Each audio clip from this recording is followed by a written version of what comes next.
Forza Horizon 6 is one of the most anticipated games of 2026. It's also one of the most accessible games anticipated for 2026. And even with all of the accessibility that we've seen in the Forza series, whether it's in Motorsport or even previously in Forza Horizon 5, where does 6 stack up in terms of accessibility? And also, does it include one of the most prized features of Forza Motorsport, blind drive assist? Well, let's talk about it.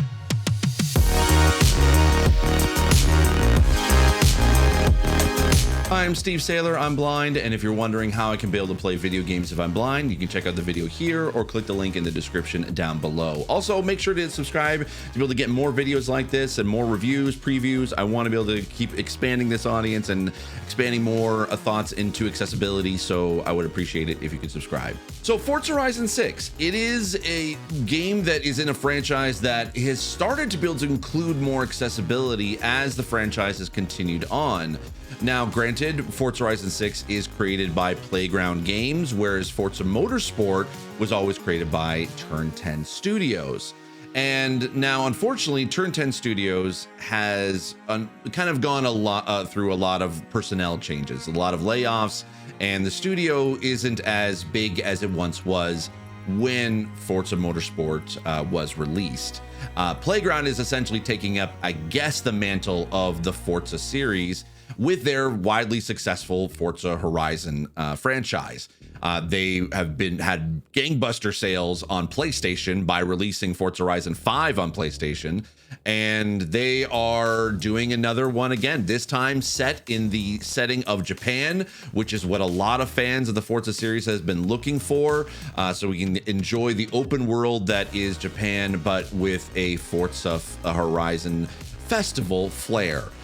And I was excited to be able to jump into this game. There was a lot of things I like about the Forza Horizon series, and that is in regards to the things you can do in the open world. You can drive through the landscape of whatever setting it was. In this case, it was Japan, and enjoy all the scenery that it provides. You can also experience and get to try out different events and different things that are happening around the Horizon Festival, which is awesome. You can do time trials, you can do stunts, you can do speed races, you can do full-on races across all the landscape that the game offers. And that's great, and it's a lot of fun. And with Forza Horizon 5 is set in Mexico, that was when we really started to see a lot more accessibility being added into a driving franchise, especially something that as storied as the Forza series. So we were excited to be able to see what learnings they could take from Horizon 5 into Horizon 6, with the added addendum of Forza Motorsport being now one of the most accessible driving games of all time. And my opinion is this: if it wasn't for Forza Motorsport, Forza Horizon 6 would be the most accessible racing game today. But unfortunately, because of just the amount of accessibility and also blind drive assist that was in Forza Motorsport, that is not in Forza Horizon 6, unfortunately, it just misses the mark in some ways. It's still an improvement over Forza Horizon 5. It has a ton more accessibility than that previous game, but when the things we had hoped to come to expect from the overall Forza franchise, unfortunately, is not in this game. But there are certain things still to be able to highlight that I think are really cool. First of which is, we talked about this in the preview, is the high contrast mode.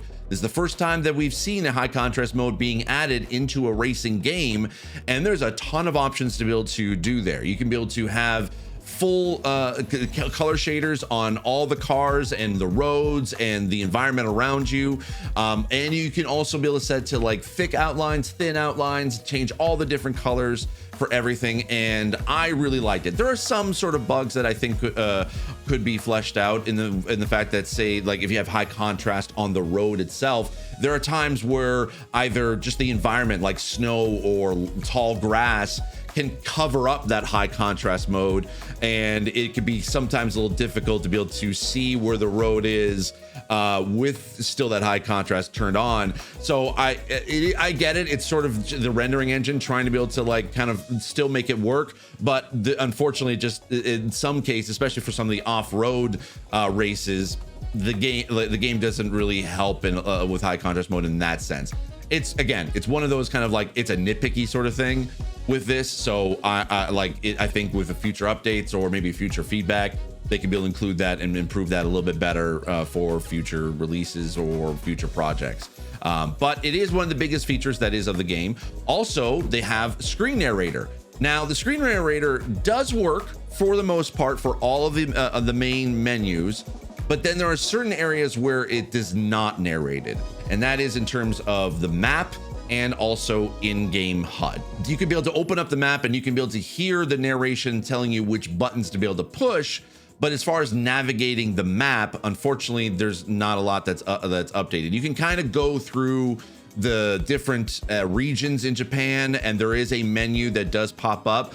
I haven't been able to get the narration to fully work on that. I don't know whether it's a bug, because there was a period when I was testing it out that the narration just stopped working altogether, and I didn't know if that was really like an issue with the game itself, or I wasn't too sure, or it's just not available. So I'm not too sure about that.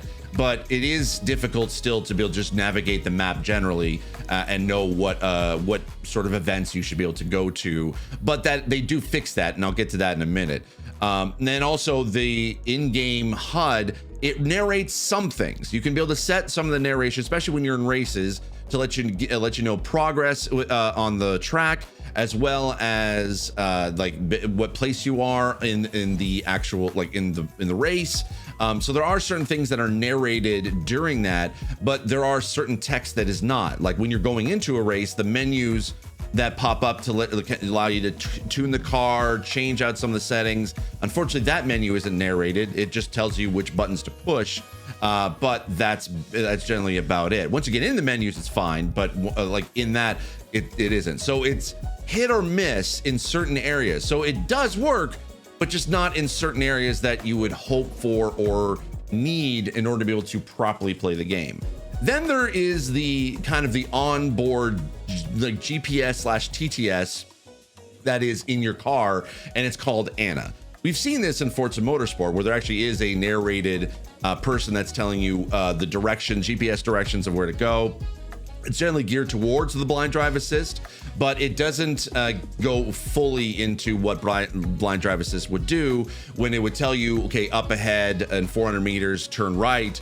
But as far as like letting you know, like what kind of a turn it is in severity from 1, I think, to 5, unfortunately, it doesn't do that. And also, Anna does have the ability to be able to auto drive to any POV you've set within the map.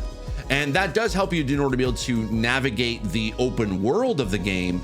But I feel like it kind of takes away the player agency of, yes, it's kind of designed for accessibility in mind. It allows you to just, you know, you don't have to drive to each event. You can just have the car drive for you, which is great. But I feel like that it kind of takes away some of the open world exploration nature of these kind of games, where you want to go and explore, you want to find these back roads, you want to find these cars that are hidden that you can be able to find and, you know, add to your garage. You want to be able to have that discoverability. And when you have a sort of a GPS that essentially drives to just a point of interest for you, you kind of lose a bit of that. And also, you can have even Anna like suggest which races to go to next, which is great because it'll actually automatically set that as a POV, and you can be able to have it auto drive for you. But then it takes away that open world aspect that Horizon is best known for and separates itself from motorsport. So it would have been great to be able to have like a little bit more player agency with that, but it can be considered as an accessibility feature, even though it's not necessarily the best feature that I would necessarily recommend as part of accessibility. There is also another feature called proximity radar, which kind of does a little bit what blind drive assist sort of does.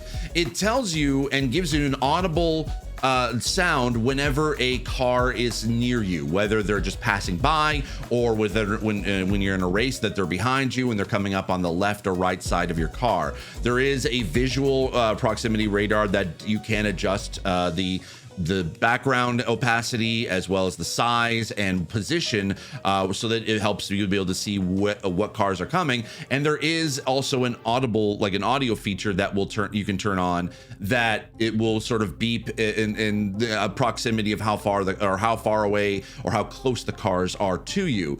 It's not fully featured. It's not as close as I would like, because I feel like that the separation between left and right is a little kind of muddy, and it's kind of hard to tell, especially with all of the other sound effects and music that is there. But it's unfortunately I feel like it sort of works for accessibility, but it still doesn't help you with being able to know where you are on the track, how you can be able to get it, like what you need to do to brake or when you need to brake. So that unfortunately is just not in this. That's kind of the same for a lot of the features that are designed for blind and low vision players, that they're just they're there and they work, but they're not fully baked, as it were. And not to say that that is a bad thing that Playground Games basically decided that blind drive assist was not needed. Going back to what I talked about in the preview of this game, the Forza Motorsport engine, like the game engine itself, is a lot different than the Horizon engine. And because the Horizon 6 game was designed around the same time as Forza Motorsport was, a lot of the blind drive assist and a lot of the accessibility that was learned from Turn 10 wasn't exactly one-to-one being added into the Horizon engine. I could definitely see that if Playground Games is going to be the curators of the Forza series going forward, I can definitely see a lot of those learnings can be able to be added onto for future projects. So this is kind of that hybrid of it sort of works, but not quite there yet. And that's, I think, is just due to both games being developed at the same time and that they're two different game engines in and of itself. When it comes to other accessibility, there are also certain things that the game does that it works, but not quite. Say for deaf and hard of hearing, there are subtitles. There are also speaker tags. There are also opacity and text size. You can even emphasize specific keywords within the subtitle itself, which is great. But then there are also some, I think, sound effect captions that are not narrated and sometimes can be difficult to be able to know where certain things are, whether it's other cars that are beyond the proximity radar. That would be great to be able to know, or like if there's a car or a big large truck or a race car that's coming across like a different road, and by the time you see it and they're nearby, your speed is so fast that the proximity radar, it doesn't have a lot of time to be able to pick up. So I would unfortunately some of the visualization is just not there.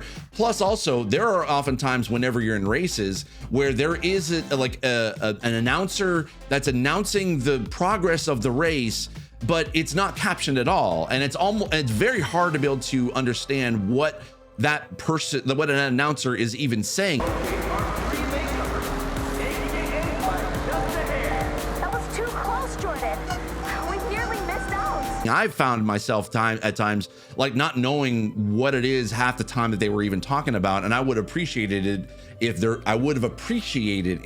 if there were those lines were also subtitled and captioned. So again, it's there and it works, but not fully as you would like. Now, as far as motor disabled players, you do have a lot of options there to be able to remap certain controls, but it all does use a lot of the buttons that are on the controller, so you're more swapping buttons around. But maybe playing this on mouse and keyboard might be better. And it does allow you to be able to adjust a sensitivity for a lot of the controls. You can be able to adjust the difficulty with certain assists that also helps with just general accessibility.